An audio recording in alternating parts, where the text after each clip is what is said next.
Hello बच्चों, आज हम लोग कक्षा 7 के नागरिक जीवन का सबसे लास्ट पाठ, अंतिम पाठ है न्यायपालिका कानून का पालन करना। इस पाठ के बारे में इसके अभ्यास कार्य को करेंगे। लेकिन अभ्यास कार्य करने से पहले आप मेरा वो वीडियो ज़रूर देख लीजिए। डिस्क्रिप्शन बॉक्स में लिंक दे रहे हैं जिसमें मैंने इस चैप्टर को पूरा अच्छी तरह से समझाया है। जब आप पाठ को समझ लेंगे तो आपको प्रश्न उत्तर करना आसान हो जाएगा, है ना। आपको रटना नहीं पड़ेगा, अपने शब्दों में समझकर। कोई ज़रूरी नहीं है कि जिस भाषा में इसमें लिखा है आप उसी को लिखिए, आप समझकर अपने शब्दों में भी उत्तर लिख सकते हैं। तो अब बात आती है आपका जो चौथा पाठ है, उसमें उसका नाम है न्यायपालिका कानून का पालन करना। आपने पहले संविधान के बारे में पढ़ लिया पहले पाठ में, है ना। फिर आपका दूसरा था चैप्टर व्यवस्थापिका जो कानून को बनाती है, उसके बारे में। फिर कार्यपालिका जो कानून को लागू करती है, ठीक है। और चौथा चैप्टर है न्यायपालिका जो कानून का पालन कराती। कानून लागू तो हो गया, नियम लागू तो हो गए, लेकिन कोई की मर्जी करेगा पालन, कोई की मर्जी नहीं पालन करेगा। तो न्यायपालिका उनको पालन करवाती है कि तभी सब लोग डर के, पुलिस बनी हुई है, न्यायालय बना है, कोर्ट बना है, तो हम अपनी मनमानी नहीं कर पाते, हम हर नियमों को पालन करते हैं। तो किस तरह से इसमें इस पाठ में आप पढ़ेंगे जमानत क्या है, सज़ा क्या है, गिरफ्तारी क्या है, ये सब आपके जीवन में बहुत ज़रूरी है। ये सब शब्द आप सुनते रहते हैं, FIR क्या है, तो इसी सब को इस पाठ में आपको बताया जा रहा है। शुरू करते हैं हम अभ्यास कार्य यानी प्रश्न उत्तर। पहला प्रश्न है आपका का नंबर है FIR कहाँ और कब दर्ज किया जाता है। FIR आप सुनते होंगे ना, चलो उसका FIR हो गया, उसका हम FIR करा दें।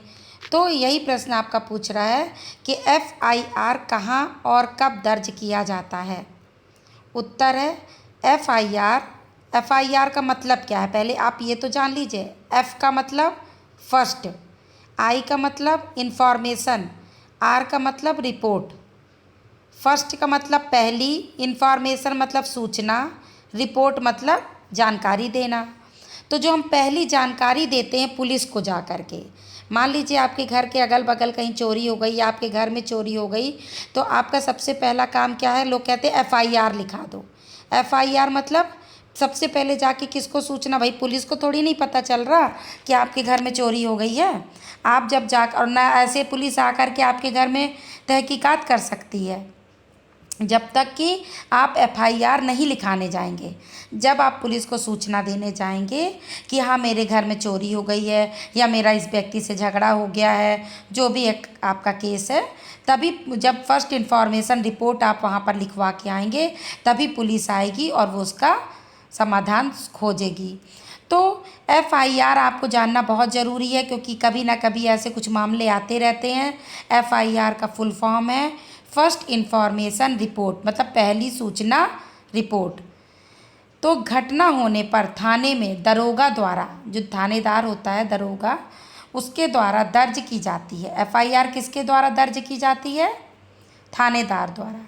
इसमें अपराध का ब्यौरा होता है कि क्या अपराध हुआ है, अपराधी का नाम होता है, जगह का नाम होता है, अपराध का समय होता है, होना भी ज़रूरी है, गवाहों के नाम भी FIR में दिए जाते हैं। तो ये आपके क्या हुआ FIR कि फर्स्ट इन्फॉर्मेशन वो। अब दूसरा प्रश्न है आपका गिरफ्तारी और सज़ा में क्या अंतर है। हम लोग गिरफ्तारी को ही सज़ा समझ लेते, वो गिरफ्तार हो गया। अगर कोई व्यक्ति गिरफ्तार हो गया तो इसका मतलब ये नहीं है कि वो मतलब मुजरिम साबित हो गया, उसको सज़ा अब हो ही जाएगी। गिरफ्तार करने के बाद हम खोजबीन छानबीन करते हैं और अंतिम निर्णय के बाद उसको सज़ा मिलती है। तो प्रश्न आपका यही पूछ रहा है कि गिरफ्तारी और सज़ा में क्या अंतर है।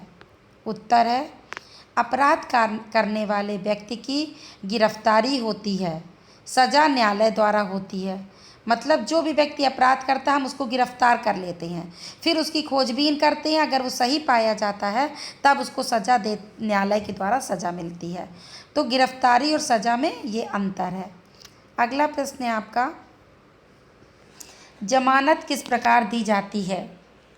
उत्तर है न्यायालय में हाजिर होने की जिम्मेदारी लेने वाले को जमानती कहते हैं। ज़मीन जायदाद, वाला आदमी किसी गिरफ्तार व्यक्ति की जमानत दे सकता है और अदालत द्वारा उस व्यक्ति को बुलाने की जिम्मेदारी लेता है। गिरफ्तार व्यक्ति को घर जाने दिया जाता है। जमानत पर छूटे व्यक्ति को नियत तारीख को न्यायालय में पेश होना पड़ता है। ये जमानत क्या है? ये भी आप बहुत शब्द सुने हुए हैं कि उसकी ज़मानत हो गई, इसकी ज़मानत हो जाती है, चलो ज़मानत ले लेते। ये है क्या ज़मानत? ज़मानत आपका वही चीज़ है कि जैसे अगर किसी व्यक्ति को गिरफ्तारी हो गई उसकी, तो कोई व्यक्ति जिसके पास ज़मीन जायदाद हो, कुछ गिरवी रखने को कुछ कागज़ जमा होते हैं कि आप हमारा ये कागज़ रख लीजिए और इस व्यक्ति को छोड़ दीजिए, और जब आप बुलाएंगे इसको कोई खोजबीन करने के लिए या कोर्ट में बुलाया जाएगा, हम इसको उस तारीख पर उपस्थित करेंगे, लेके आएंगे, जिम्मेदारी वो व्यक्ति लेता है, तो उसी को कहते हैं जमानत लेना। तो यही आपके इसमें लिखा है कि न्यायालय में हाजिर होने की जिम्मेदारी लेने वाले व्यक्ति को जमानती कहते हैं। जमीन जायदाद वाला आदमी किसी गिरफ्तार व्यक्ति की जमानत दे सकता है और अदालत द्वारा उस व्यक्ति को बुलाने की जिम्मेदारी लेता है कि जब भी आप बुलाएंगे हम जिम्मेदारी लेते हैं कि इस व्यक्ति को हम उपस्थित करेंगे।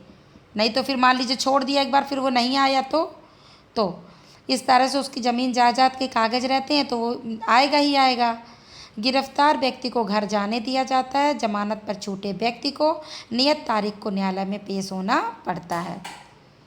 अगला प्रश्न है आपका, फौजदारी और दीवानी मामलों में क्या अंतर है? उत्तर है, जब जमीन जायदाद के झगड़े, रुपए पैसे के लेन देन या व्यापार के झगड़े होते हैं तो दीवानी मुकदमे कहलाते हैं। इनमें सज़ा नहीं होती वरन नुकसान का मुआवजा या संपत्ति लौटाई जाती है। मारपीट और लड़ाई झगड़े के मामले फौजदारी मुकदमे होते हैं जिनमें फांसी, आजीवन कारावास या कुछ सालों की सज़ा सुनाई जाती है। देखिए, दो तरह के मामले होते हैं, एक फौजदारी, एक दीवानी। तो जो फौजदारी मामला वो है जिसमें लड़ाई झगड़ा कर लीजिए आप फौजी की तरह, तो जब लड़ाई झगड़ा कर लेंगे तो उसमें आपको फांसी, आजीवन कारावास, कुछ सालों की सज़ा भी हो सकती है। लेकिन दीवानी मतलब पैसों से लेके मतलब है, तो ज़मीन जायदाद के झगड़े होते हैं या रुपए पैसे के लेन देन के होते हैं, व्यापार के झगड़े होते हैं, ये दीवानी मामले होते हैं। इसमें क्या होता है भाई, जितना उसका नुकसान हुआ उसकी आप भरपाई कर दीजिए तो आपकी सज़ा ख़त्म। तो ये दीवानी और फौजदारी मामलों को आपको समझना ज़रूरी है। अगला प्रश्न है, हमारे लिए न्यायपालिका क्यों महत्वपूर्ण है? अगर मतलब न्यायपालिका ना होती तो क्या होता, ये पूछ रहा है वो। तो उत्तर है, हमें किसी भी मामले में न्यायपालिका के द्वारा ही न्याय जो है न्यायपालिका के द्वारा प्रदान किया जाता है, इसलिए हमारे लिए न्यायपालिका महत्वपूर्ण है। अगर न्यायपालिका ना होती तो जो भी पावरफुल शक्तिशाली व्यक्ति होता वो अपनी मनमानी कर लेता, लेकिन न्यायपालिका की नज़र में हर व्यक्ति एक समान है। ठीक है।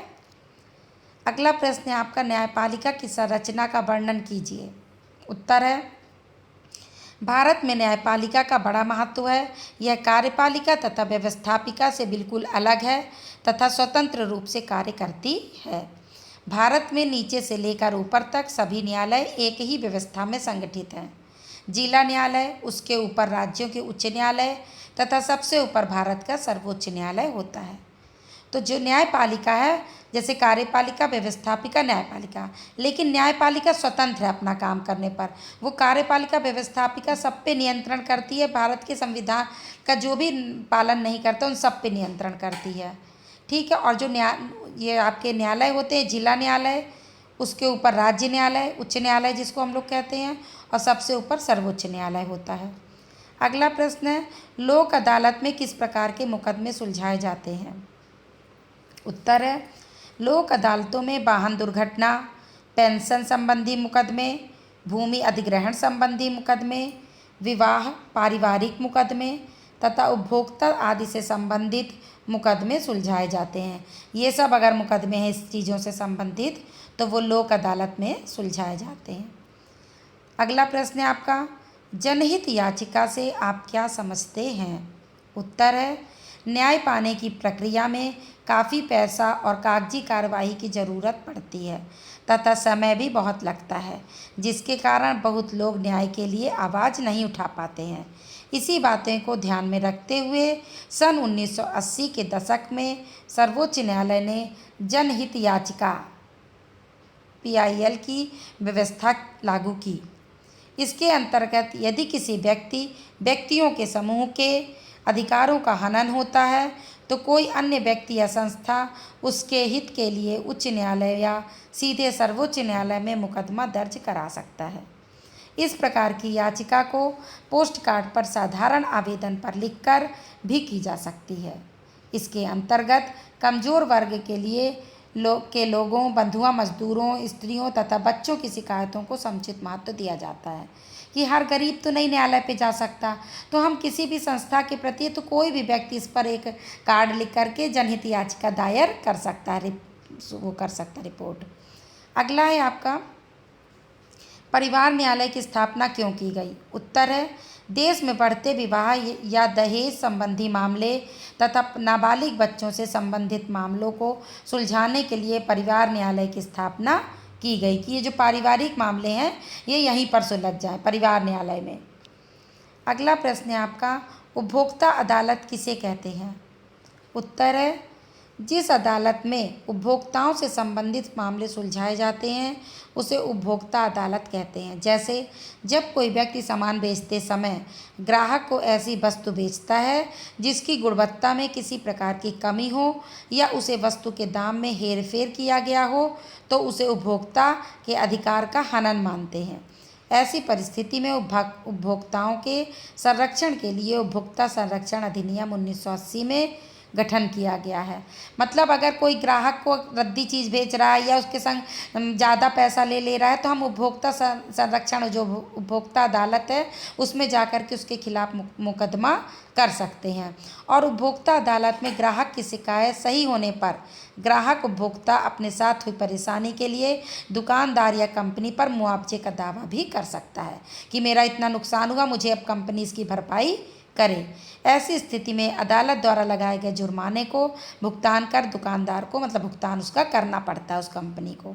तो ये आपका था उपभोक्ता फोरम की बात थी। अगला प्रश्न है आपका, खाली स्थान भरो का नंबर है, सर्वोच्च न्यायालय के न्यायाधीश 65 वर्ष की आयु तक ही कार्य कर सकते हैं। कितने? 65। आपको हल्के में दिख रहा होगा, आपको यहाँ पर 65 है। इसको हमने हल्का इसीलिए कर दिया है कि आपको पता चले कि खाली स्थान कहाँ पर है। दूसरा, जिला न्यायाधीश की नियुक्ति उसे राज्य के राज्यपाल द्वारा की जाती है। किसके द्वारा? राज्यपाल। खाली स्थान पर आपको क्या लिखना? राज्यपाल। उपभोक्ता संरक्षण अधिनियम 1986 के तहत हर भारतीय उपभोक्ता को संरक्षण दिया जाता है। खाली स्थान पर क्या लिखेंगे आप? उपभोक्ता। आपको दिख रहा होगा हल्का हल्का। घ नंबर है, मारपीट के मामले फौजदारी मुकदमे हैं। कैसे मुकदमे हैं? फौजदारी। इस तरह से ये आपका दूसरा प्रश्न था। अब यहाँ जोड़ी मिलाइए है तो आप देख रहे हैं जमीन जायदाद के मामले कैसे कौन से कहलाते हैं? दीवानी। अभी हमने आपको बताया था ना दीवानी मुकदमे। जनपद स्तरीय न्यायपालिका सेशन कोर्ट कहलाती है। राज्य स्तरीय न्यायपालिका उच्च न्यायालय कहलाती है और केंद्र स्तरीय न्यायपालिका उच्चतम न्यायालय कहलाती है। इस तरह से आपका ये चैप्टर समाप्त होता है। आप इसको अच्छे से समझकर अब कॉपी में लिखिए और कैसा आपको लगा ये ज़रूर कमेंट्स करके बताइए और सब्सक्राइब कर लीजिए।